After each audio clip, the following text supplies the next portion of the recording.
Bonjour tout le monde, bienvenue à la Société des Jeux. Aujourd'hui, je vous propose de découvrir Alerto, tout dernier jeu de Uwe Rosenberg qui arrive en français grâce à Funforge. Alors, un jeu de gestion de ressources pour 1 à 4 joueurs auquel j'ajoute ma variante solo. Alors, sans plus tarder, mon explication des règles et ma critique. Alerto, c'est parti!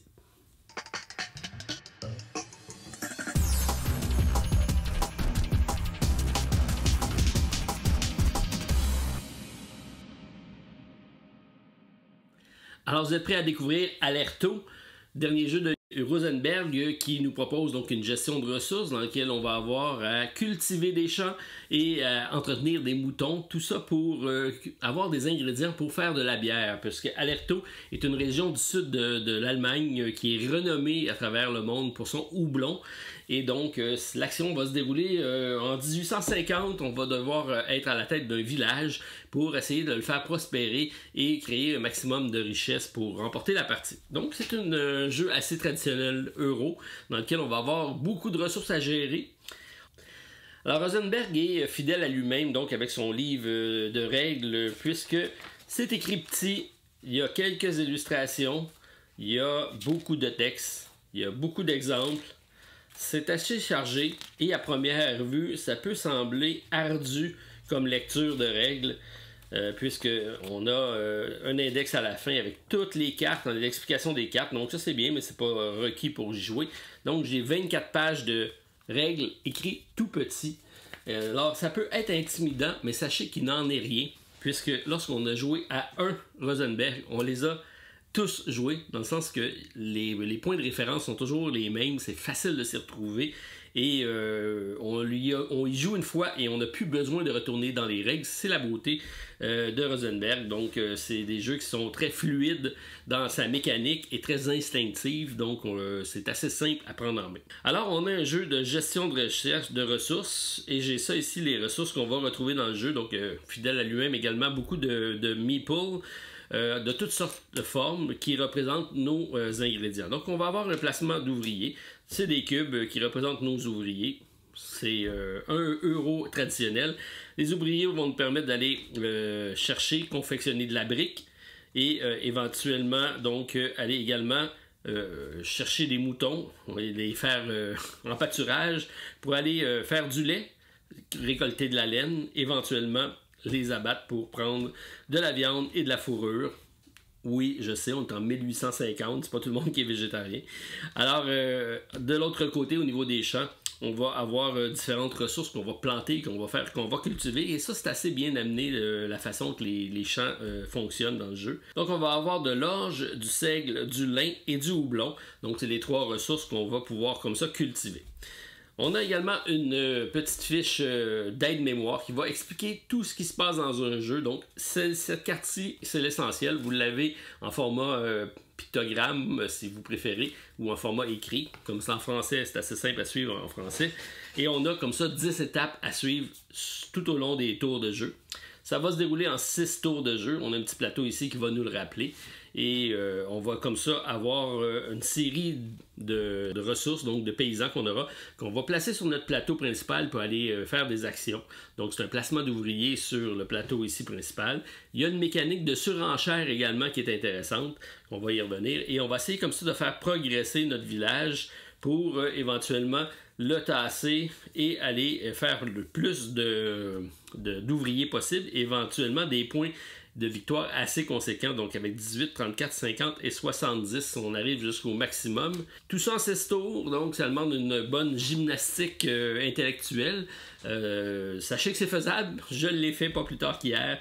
Donc, j'ai réussi à me rendre jusqu'au bout du développement du village, qui m'a permis de faire ma meilleure partie à vie. Je reviens vers la fin avec ça. Donc, on a 4 paquets de cartes qui sont répartis ici autour du jeu. Donc, on a les paquets portail, qui sont essentiellement les niveaux de difficulté. Il y en a 4, puisqu'on a 4 paquets de portail différents. Donc, on joue seulement avec un paquet. On peut, comme ça... plus on va prendre l'habitude avec le jeu et plus le mettre difficile en ayant des paquets de niveaux de difficulté différents. Ça, c'est très bien. Ensuite, on a les portails, les cartes, donc les decks de champs ou de cours, de ferme, si on veut. Encore là, on en a 4 différents. Et c'est des axes de développement différents. Il y en a qui vont être axés plus sur les richesses matérielles, d'autres vers le houblon, d'autres. Donc, c'est différentes façons de jouer. Donc, on peut avoir une combinaison des deux qui vont quand même changer un peu notre façon de jouer. Ensuite, on va avoir les cartes de bonus, qui vont être des bonus qui vont revenir à chaque manche, qu'on va essayer de faire. Et on a des cartes points de victoire pour la fin. C'est les 4 paquets de cartes qu'on va avoir à notre disposition.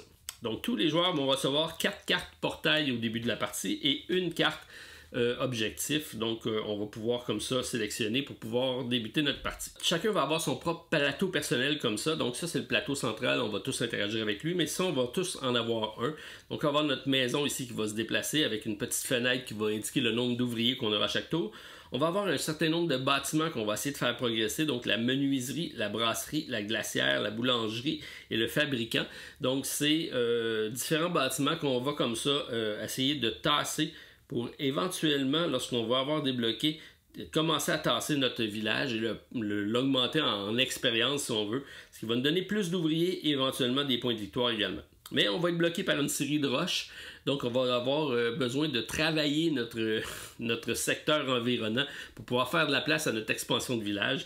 Et pour ça, on va utiliser des outils. Donc on va aller chercher des outils qui vont nous permettre de tasser les roches éventuellement pour essayer d'agrandir notre village en tassant ce bâtiment-là. Ça, c'est une mécanique qui est super bien présentée, qui est facile à comprendre, qui fonctionne très bien. C'est un des nouveaux éléments du jeu que j'aime beaucoup. Ensuite, donc, on va avoir nos cartes en main. On va avoir également notre plateau de ronde. Donc, on a nos 6 tours de jeu. On va mettre une carte sur chacune des manches ici présentes. Donc, à chaque tour de jeu, comme ça, on va pouvoir les dévoiler. On va voir ici à la fin de la manche 1, on va avoir ici, pour faire progresser nos bâtiments, ça va nous prendre une marchandise pour pouvoir faire bouger. Mais éventuellement, plus on va être rendu loin, à la manche 4, ça va prendre 4 marchandises ou 3 de nature différente. Donc, c'est une progression de difficulté pour construire nos bâtiments. Donc, on a intérêt à le faire le plus rapidement possible parce que ça nous coûte moins cher en début de tour, mais forcément, on a moins de ressources disponibles parce qu'on n'a pas commencé à bâtir notre engin. Donc, le dilemme s'installe beaucoup à ce niveau-ci. Ensuite, ça va nous permettre également de placer nos moutons. Je vais vous revenir là-dessus parce que les moutons vont être une ressource assez importante qui va nous donner donc du lait, de la laine, de la viande et de la peau. Donc, on va devoir utiliser ça parce que c'est des ressources qu'on va avoir besoin ici pour développer notre village. Donc, on a nos cartes de départ. Je vais vous les mettre face visible pour que vous les voyez. Alors, c'est différent, donc, possibilités. Donc ici, si j'ai exactement un champ vide, je vais prendre une brique que je vais pouvoir mettre sur le champ pour essayer de le développer comme si c'était du grain. Alors ça, c'est intéressant. Les champs sont ici, donc on a un plateau ici de champs. On a un certain nombre de réserves qui seront nos entrepôts pour pouvoir mettre nos différentes récoltes. On va partir avec des ressources de base qui sont ceux-ci. Donc, on va avoir l'orge, le lin et le seigle qui seront disponibles, tout le monde pour partir. Et on va avoir ici des emplacements où on a des petites pierres. On va mettre chacun un champ comme ça, de niveau 2, 3 et 4. Et lorsqu'on va semer, donc on va décider où est-ce qu'on va semer nos ingrédients, éventuellement ça nous permettra de récolter dans le cas présent de 4 seigles et parce que mon champ est au niveau 4. Mais lorsque je vais semer des champs, je vais éventuellement les descendre parce qu'ils vont avoir été utilisés. Ou si je les laisse vierges, au contraire, ils vont progresser parce qu'ils vont être en vachère, donc ils vont se rendre plus efficaces pour nos prochains tours. Donc on va avoir une gestion efficace à faire à ça et on va pouvoir également en ajouter. Donc c'est un genre de marqueur qui va bouger et ça aussi, ça fonctionne super bien.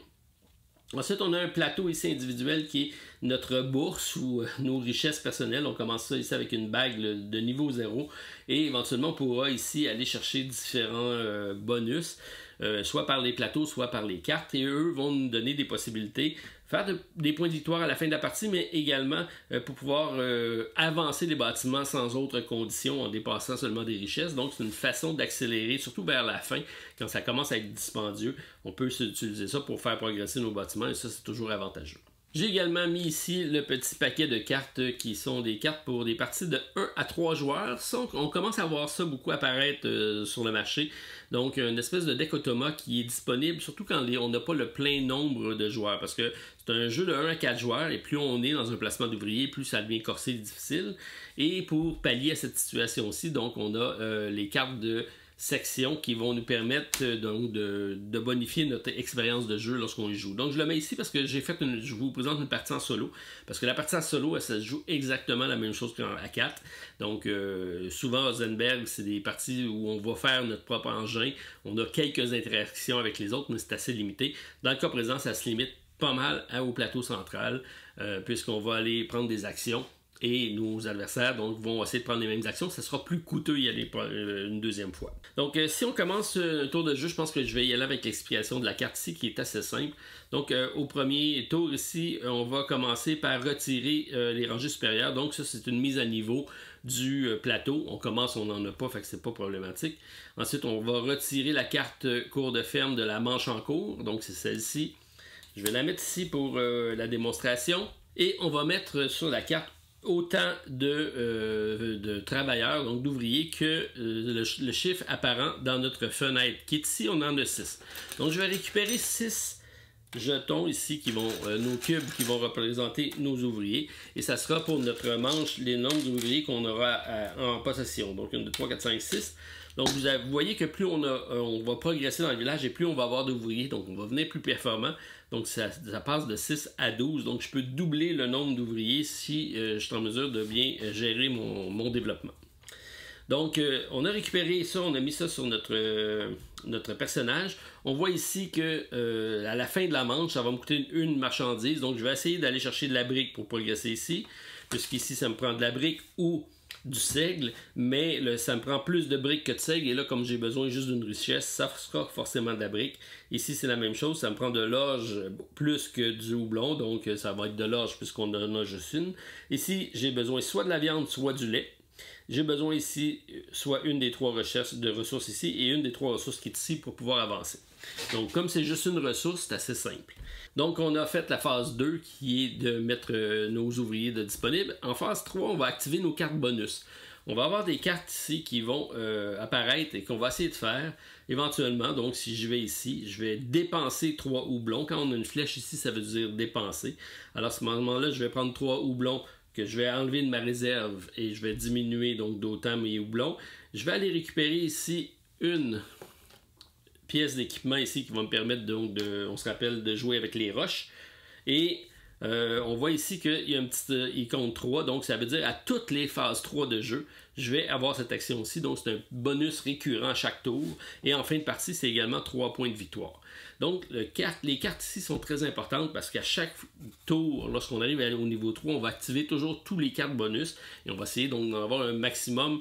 En plus, ça fait quelques points, mais c'est surtout que ça nous donne des richesses à chaque tour, donc ça c'est assez intéressant. Ensuite, dans le sens des horaires de l'horaire d'une montre, on va placer les ouvriers et on va faire une sélection d'actions. Donc, on y va tour de rôle. Donc, ce que je sais, c'est que j'ai besoin de briques pour pouvoir commencer mon action. Donc, je pourrais décider d'aller ici à la pépinière pour aller récolter soit 3 briques ou soit 3 grains. Donc, on place le premier toujours en bas, qui a une valeur de 1.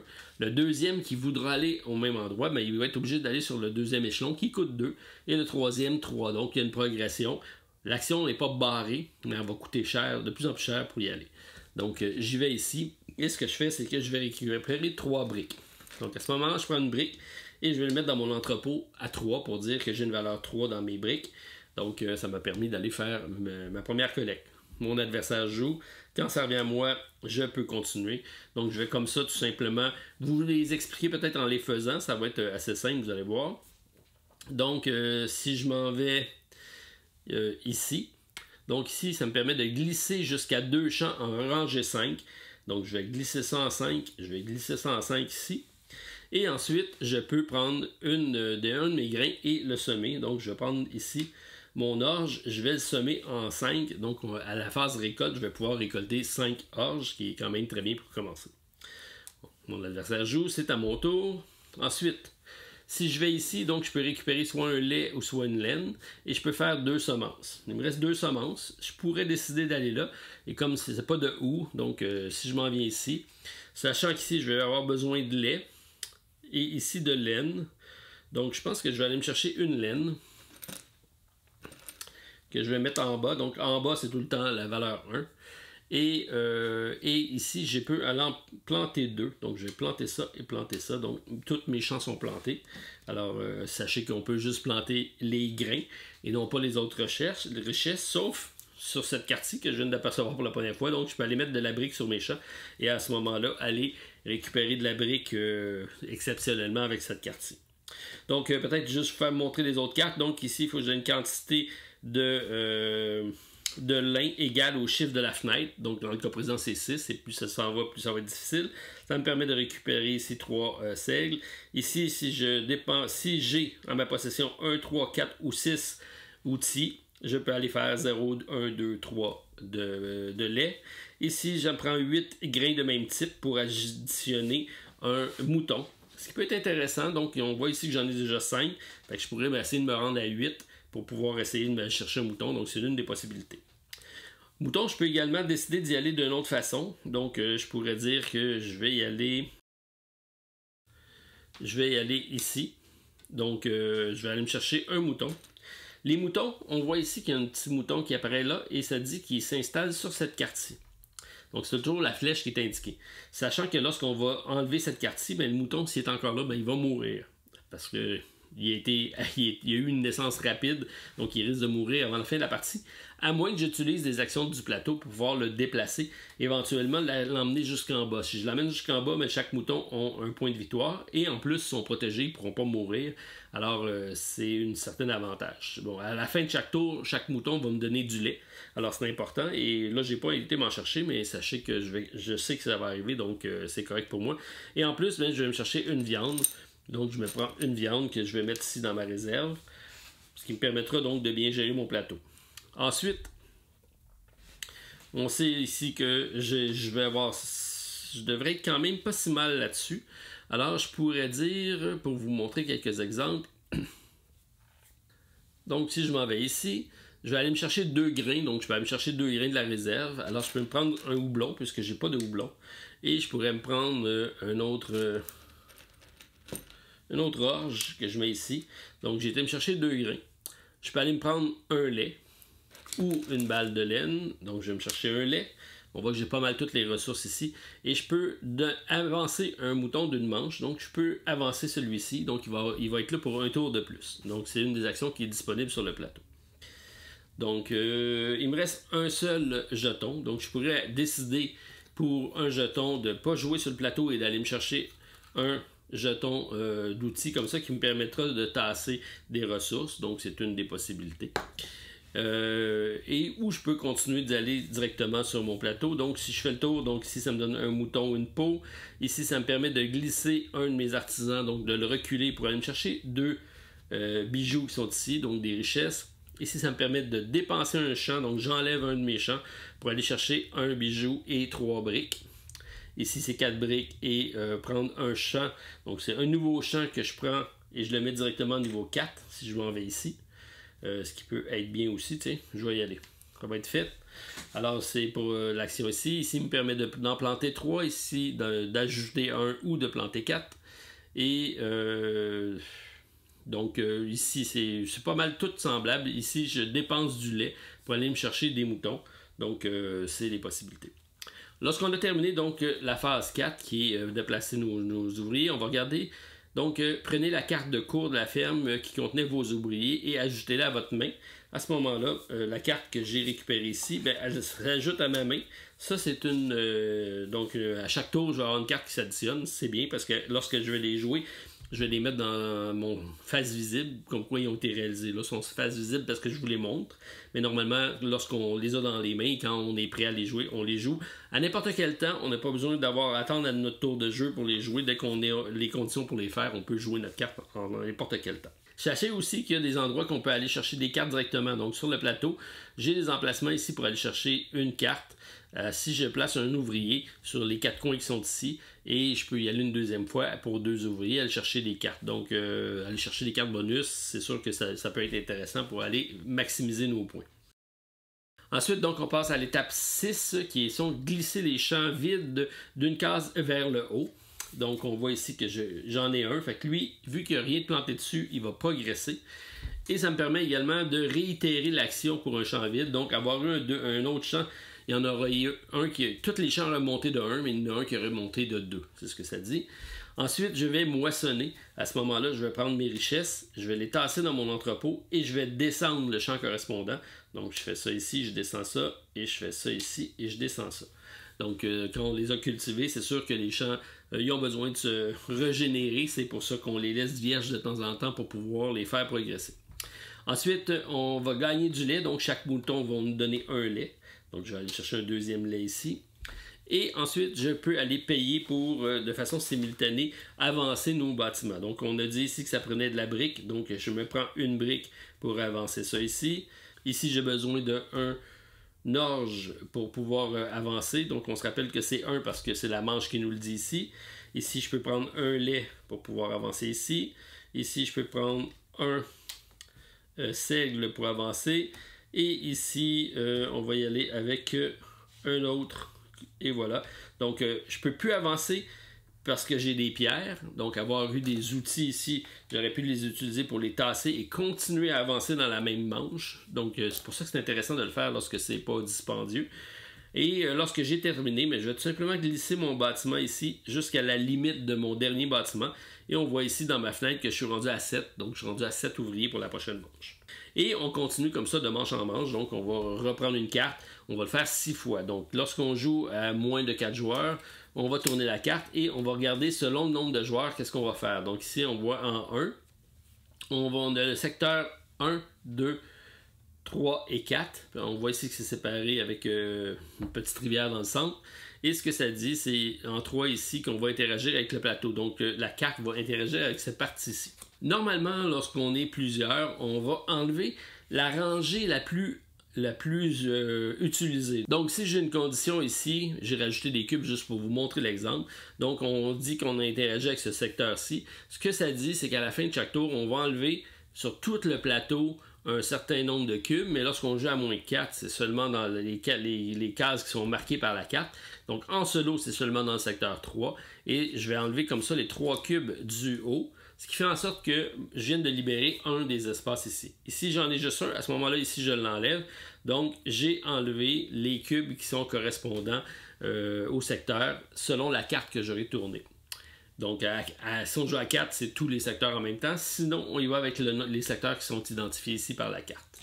Donc, moi, je mets ça ici. Je vais vous revenir pourquoi. Je vous dis pourquoi.